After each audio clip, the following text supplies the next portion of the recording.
क्या कोई जगह इंसान को निगल सकती है? क्या पुरानी दीवारों में चीखें कैद हो सकती हैं? स्वागत है आपका मिस्टर स्टोरी गुरु पर। मैं हूं मनोज।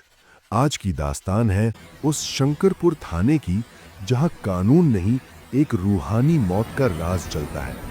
एक ऐसी रात जहां 40 मिनट का सफर 3 दिनों की कब्र बन गया। अगर आपका दिल कमजोर है तो इस कहानी को यहीं रोक दें, क्योंकि मैं जो सुनाने जा रहा हूं वो किसी पुलिस फाइल का हिस्सा नहीं, बल्कि मेरी जिंदगी का वो स्याह पन्ना है जिसे ना मैं फाड़ सका, ना ही आज तक जला पाया हूं। मेरा नाम इंस्पेक्टर कुशाल सिंह है। महाराष्ट्र पुलिस की वर्दी को मैंने पिछले 14 सालों से अपनी चमड़ी की तरह पहना है। मैंने गोलियों का सामना किया है, खूंखार अपराधियों की आंखों में आंखें डालकर उन्हें सलाखों के पीछे पहुंचाया है। लेकिन उस रात मेरा सामना किसी इंसान से नहीं था। वो जुलाई की एक ऐसी रात थी जब आसमान किसी घायल जानवर की तरह दहाड़ रहा था। बिजली कड़क रही थी और बारिश की बूंदें रामपुर पुलिस स्टेशन की टिन की छत पर पत्थरों की तरह बरस रही थी। मैं नाइट ड्यूटी पर था और घड़ी की सुइयां रात के 11:20 पर कांप रही थी। तभी वायरलेस की खामोशी एक कर्कश आवाज से टूटी। इंस्पेक्टर कुशाल सिंह, यहां से 25 किलोमीटर दूर वीरान बड़े शंकरपुर थाने में संदिग्ध गतिविधि की सूचना है। एक राहगीर ने वहां से किसी औरत के चीखने की आवाज सुनी है। तुरंत जांच के लिए पहुंचो। मैंने वायरलेस उठाया और मेरे लबों से निकला, लेकिन सर, वो थाना तो 15 साल पहले बंद हो चुका है। वहां तो परिंदा भी पर नहीं मारता। मेरी बात पूरी होने से पहले ही वायरलेस पर एक गहरा सन्नाटा छा गया। संपर्क टूट चुका था। एक पल के लिए मेरे दिल में एक अनजाना डर बैठ गया, लेकिन वर्दी की जिम्मेदारी उस डर पर हावी हो गई। मैंने अपनी जीप निकाली और उस भुताहा थाने की ओर अकेला ही निकल पड़ा। शंकरपुर का रास्ता पहाड़ियों और घने जंगलों के बीच से होकर गुजरता था, जहां अंधेरा इतना घना था कि जीप की हेडलाइट्स भी उसे भेद नहीं पा रही थी। बारिश और कोहरे ने मिलकर एक ऐसी दुनिया बना दी थी जहां सिवाय मेरी जीप की घरघराहट के और कोई आवाज नहीं थी। ऐसा लग रहा था मानो मैं किसी जिंदा रास्ते पर नहीं, बल्कि मौत की किसी सुरंग में बढ़ता जा रहा हूं।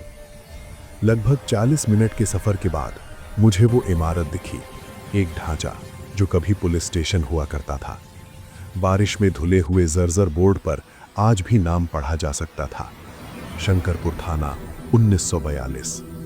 लेकिन उसके ठीक नीचे किसी ने ताजा लाल पेंट से लिखा था, यहां अब कानून नहीं, मौत का राज चलता है।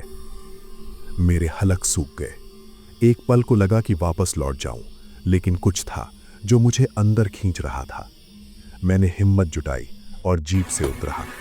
जैसे ही मैंने थाने के दरवाजे को छुआ, वो एक भयानक चीख के साथ अपने आप खुल गया, मानो मेरा ही इंतजार कर रहा हो। अंदर का मंजर किसी नरक से कम नहीं था। हवा में सीलन, सड़न और सूखे हुए खून की एक अजीब सी गंध घुली हुई थी। दीवारों पर खून के पुराने छींटे थे, जले हुए कागज फर्श पर बिखरे थे और कुर्सियां इस तरह गल चुकी थीं जैसे उन्हें किसी ने तेजाब से नहलाया हो। ऐसा लगा जैसे 15 साल पहले यहां सिर्फ थाना बंद नहीं हुआ था, बल्कि वक्त ने भी दम तोड़ दिया था। अचानक मेरे पीछे से एक बर्फीली हवा का झोंका आया और मुझे अपनी गर्दन पर किसी की गर्म सांसें महसूस हुई। मैंने पलटकर टॉर्च घुमाई। वहां कोई नहीं था, लेकिन वो हवा अपने साथ मौत की बदबू लेकर आई थी। तभी मेरे रेडियो पर किसी के फुसफुसाने की आवाज गूंजी, एक ऐसी सांसें भरी आवाज जो सीधे रूह में उतर रही थी। तुम भी अब यहीं रह जाओगे, यहां से कभी वापस नहीं जा पाओगे। मैं दहशत से कांप उठा। ये आवाज कहां से आ रही थी?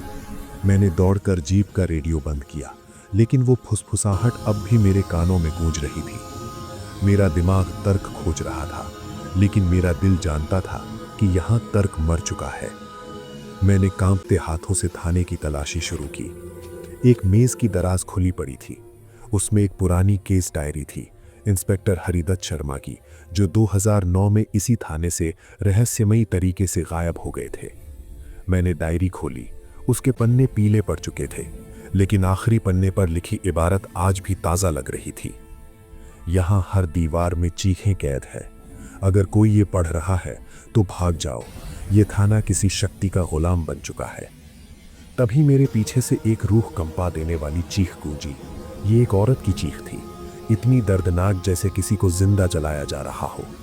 मैंने अपनी पिस्तौल निकाली और बिना सोचे समझे उस आवाज की तरफ भागा। चीख थाने के सबसे पिछले हिस्से लॉकअप से आ रही थी। वहां तक जाने वाला गलियारा अंधेरे की गर्त में डूबा हुआ था। जैसे ही मैंने उस गलियारे में कदम रखा, मुझे लगा जमीन कांप रही है, जैसे कोई नीचे से दीवारों पर जोर जोर से वार कर रहा हो। लॉकअप की सलाखों के पीछे एक परछाई बैठी थी। उसका सर झुका था और लंबे बालों ने चेहरा ढक रखा था। मैंने अपनी पूरी हिम्मत समेट कर चिल्लाया, कौन हो तुम और यहाँ क्या कर रही हो? उसने धीरे से अपना सर उठाया और मेरे पैरों तले जमीन खिसक गई। वो कोई इंसान नहीं था। उसकी आंखें कोयले की तरह काली थीं, जिनमें कोई पुतली नहीं थी। उसके दांत किसी जानवर की तरह नुकीले थे और चेहरा ऐसा था जैसे किसी ने उस पर तेजाब फेंक दिया हो। वो एक ऐसी आवाज में बोला जो कानों से नहीं, सीधे रूह से टकराई। हरिदत्त भी यहीं आया था, वो भी कभी वापस नहीं जा पाया, और अब तुम भी यहीं सड़ोगे। मैं खौफ से उस पर गोली चला दी, लेकिन गोली दीवार में जा धंसी और वो साया हवा में घुल गया। दीवार पर जहां वो बैठा था, सिर्फ खून के ताज़ा छींटे रह गए थे। मेरा दिमाग सुन्न हो चुका था। मैंने वहां और छानबीन की तो मुझे लॉकअप के फर्श पर एक गुप्त दरवाज़ा मिला जो नीचे एक तहखाने की ओर जाता था। सीढ़ियां टूटी हुई थीं, लेकिन मैं किसी तरह नीचे उतरा। नीचे जो मैंने देखा उसने मेरे डर को दहशत में बदल दिया। दीवारों पर खून से कुछ लिखा था, जो मुझे बलि देगा वही यहां से लौट पाएगा। वहीं मुझे एक फटी पुरानी तस्वीर मिली, थाने के पुराने स्टाफ की। हर चेहरे पर लाल स्याही से क्रॉस बना हुआ था, सिवाय एक चेहरे के, इंस्पेक्टर हरिदत्त शर्मा के, और उनकी तस्वीर के नीचे खून से लिखा था, वो अब इंस्पेक्टर नहीं, श्राप है। अब मैं सब कुछ समझ चुका था। मैं ऊपर की ओर भागा, लेकिन जिस दरवाजे से मैं अंदर आया था वो गायब था। वहां सिर्फ एक ठोस दीवार थी। ये थाना एक इमारत नहीं, एक जाल था, एक जिंदा कब्र जो अपने शिकार को निगल जाती थी। चीखें, परछाइयां और वो काली आकृति मेरे चारों ओर नाचने लगी। मेरी पिस्तौल की गोलियां बेअसर थीं, मेरी टॉर्च की रोशनी दम तोड़ चुकी थी। मौत मेरे बेहद करीब थी। तभी मुझे हरिदत्त की डायरी का वो आखिरी पन्ना याद आया। मैंने कांपते हाथों से उसे निकाला। उसके कोने में एक मंत्र लिखा था, त्रिनेत्रस्य तेजसा तमसो नाशा। मैंने अपनी पूरी ताकत लगाकर उस मंत्र का जाप शुरू कर दिया। मेरे जाप करते ही हवाएं गरजने लगीं। पूरा थाना किसी भूकंप की तरह हिलने लगा। वो काली आत्मा चीखने लगी, रुक जा, तू भी उसी दोष का भागीदार है। लेकिन मैं नहीं रुका। जैसे ही मैंने मंत्र पूरा किया, एक तेज सफेद रोशनी हुई जिसने मेरी आंखों को अंधा कर दिया और मैं बेहोश हो गया। जब मेरी आंखें खुली तो मैं रामपुर पुलिस थाने के बाहर जमीन पर पड़ा था, अधमरा, खौफ से कांपता हुआ। मेरे साथी अधिकारी मुझे देखकर हैरान थे। उन्होंने कहा, कुशाल तुम कहाँ थे? तुम्हें लापता हुए पूरे 3 दिन हो गए। 3 दिन? लेकिन मैं तो सिर्फ एक रात के लिए गया था। मेरे हाथ में अब भी वो डायरी थी, लेकिन उसके सारे पन्ने बिल्कुल कोरे हो चुके थे। आज भी उस वीरान रास्ते से गुजरने वाले कांप उठते हैं। याद रखिएगा, अगर कभी वायरलेस या हवाओं में शंकरपुर का नाम सुनाई दे तो मुड़कर मत देखना। तो दोस्तों, कैसी लगी आपको इंस्पेक्टर कुशाल सिंह की ये आप बीती?